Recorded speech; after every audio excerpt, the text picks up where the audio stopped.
ದಲಿತ CM K H Muniyappa ಅವರನ್ನು ಮಾಡುವಂತೆ ದಲಿತ್ ನಾರಾಯಣಸ್ವಾಮಿ ಆಗ್ರಹ. ಕೋಲಾರ: ಈ ರಾಜ್ಯದಲ್ಲಿ ಇದುವರೆವಿಗೂ ದಲಿತ ಸಿಎಂ ಯಾರೂ ಮಾಡಿಲ್ಲ.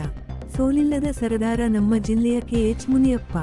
ಜಿ. ಪರಮೇಶ್ವರ್ ಅವರು ಕೆಎಚ್ ಮುನಿಯಪ್ಪ ಸಿಎಂ ಆಗಲಿ ಬಿಡಿ ತಪ್ಪೇನು ಎಂದು ಉತ್ತಮ ಹೇಳಿಕೆ ಕೊಟ್ಟಿದ್ದಾರೆ.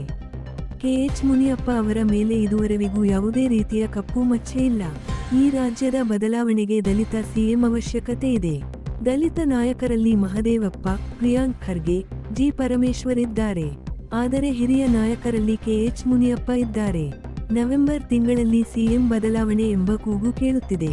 ಇದು ನಿಜ ಆದಲ್ಲಿ ಈ ಬಾರಿ ಅವರಿಗೆ ಅವಕಾಶ ಕೊಡಿ ಎಂದು ಒತ್ತಾಯಿಸಿದರು.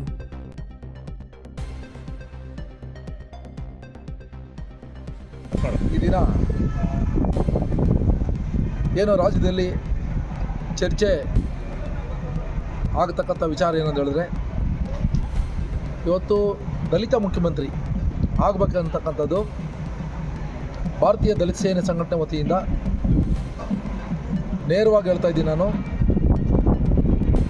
ಇಡೀ ರಾಷ್ಟ್ರ ಕಂಡ ನಾಯಕರು ಆಗಿರುವಂತಹ ಸನ್ಮಾನ್ಯ ಶ್ರೀ ಕೆಎಚ್ ಮುನಿಯಪ್ಪನವರು ದಲಿತ ಮುಖ್ಯಮಂತ್ರಿ ಆಗಬೇಕಂತೇಳಿ ನಮ್ಮ ಸಂಘಟನೆಯಿಂದ ನಾನು ಒತ್ತಾಯ ಮಾಡ್ತಾ ಇದ್ದೀನಿ.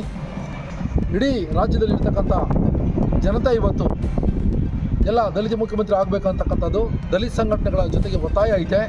ಇನ್ನೂ ದಲಿತ ನಾಯಕರಿದ್ದಾರೆ, ಎಸ್ ಸಿ ಮಾದೇವಪ್ಪನಾಗಿರ್ಬೋದು, ಇದ್ರ ಜೊತೆಗೆ ಡಾಕ್ಟರ್ ಜಿ. ಪರಮೇಶ್ ಸಾಹೇಬರಾಗಿರ್ಬೋದು, ಖರ್ಗೆ ಸಾಹೇಬರಾಗಿರ್ಬೋದು, ಯಾರಾಗಲಿ ಪರವಾಗಿಲ್ಲ, ತೊಂದರೆ ಏನೂ ಇಲ್ಲ. ಮುಖ್ಯಮಂತ್ರಿ ಆಗೋದ್ರಲ್ಲಿ ಆದರೆ ದಲಿತರಾಗಬೇಕು.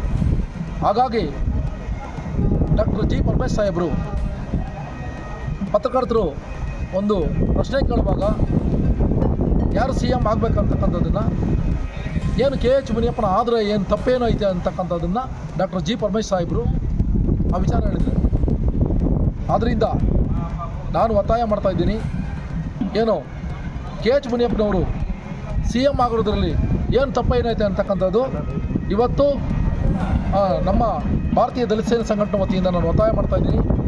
ಇದರ ಜೊತೆಗೆ ನಮ್ಮ ಕೋಲಾರ ಜಿಲ್ಲೆಯಲ್ಲಿ ಸೋಲಿಲ್ಲದ ಸರ್ದಾರ, ರಾಷ್ಟ್ರ ಕಂಡ ನಾಯಕರು, ರಾಜ್ಯ ಕಂಡ ನಾಯಕರು ಸನ್ಮಾನ್ಯ ಶ್ರೀ ಕೆ ಎಚ್ ಮುನಿಯಪ್ಪನವರು ಅವ್ರನ್ನ ಒಂದು ವರ್ಗಕ್ಕೆ ಸೀಮಿತವಾಗಿಲ್ಲ, ಅವರು ಎಲ್ಲ ವರ್ಗಗಳ ಜೊತೆಯಲ್ಲಿ ಅನ್ಯೋನ್ಯವಾಗಿ ಹೋಗಿದ್ದಾರೆ. ಅಂಥ ಒಂದು ಯಾವುದೇ ಕಾರಣಕ್ಕೂ ರಾಜಕೀಯದಲ್ಲಿ ಒಂದು ಕಪ್ಪು ಚುಕ್ಕಿಯೂ ಇಲ್ಲ. ಅಂಥ ಒಂದು ಅಗ್ರಗಣ್ಯ ನಾಯಕನಾಗಿರ್ತಕ್ಕಂಥ ಕೆ ಎಚ್ ಮುನಿಯಪ್ಪನವ್ರನ್ನ ದಯಮಾಡಿ ಈ ರಾಜ್ಯದಲ್ಲಿ ಒಂದು ಬಾರಿ ದಯವಿಟ್ಟು ಸಿ ಎಂ ಮಾಡಿ. ನೀವು ಅವರ ಒಂದು ಅವಧಿಯಲ್ಲಿ ನಡೆದಿರ್ತಕ್ಕಂಥ ಯಾವುದೇ ಒಂದು ಕಪ್ಪು ಚುಕ್ಕೆ ಇಲ್ಲ ಅಂತ ಹೇಳ್ತಲ್ಲ, ಆ ರೀತಿಯಲ್ಲಿ ಯಾವುದೂ ಇಲ್ಲ, ಅದು ಬರೋದೂ ಇಲ್ಲ. ಇಂಥ ನಾಯಕರು ಆಗೋದ್ರಲ್ಲಿ ತಪ್ಪೇನೈತೆ. ಸನ್ಮಾನ್ಯ ಶ್ರೀ ರಾಹುಲ್ ಗಾಂಧಿನವ್ರನ್ನ ಸಹ ನಾನು ರಿಕ್ವೆಸ್ಟ್ ಮಾಡ್ತಾಯಿದ್ದೀನಿ, ಕೆ ಎಚ್ ಮುನಿಯಪ್ಪನವ್ರನ್ನ ನಿಮ್ಮ ಹೈಕಮಾಂಡ್ ಒಂದು ಸಾರಿ ಗಣನೆಗೆ ತೆಗೆದುಕೊಂಡು ಸನ್ಮಾನ್ಯ ಶ್ರೀ ಕೆ ಎಚ್ ಮುನಿಯಪ್ಪನವ್ರನ್ನ ಈ ರಾಜ್ಯದ ಮುಖ್ಯಮಂತ್ರಿ ಆಗಬೇಕಂತೇಳಿ ಭಾರತೀಯ ದಲಿತ ಸೇನೆ ಸಂಘಟನೆ ವತಿಯಿಂದ ನಾನು ಒತ್ತಾಯ ಮಾಡ್ತಾಯಿದ್ದೀನಿ.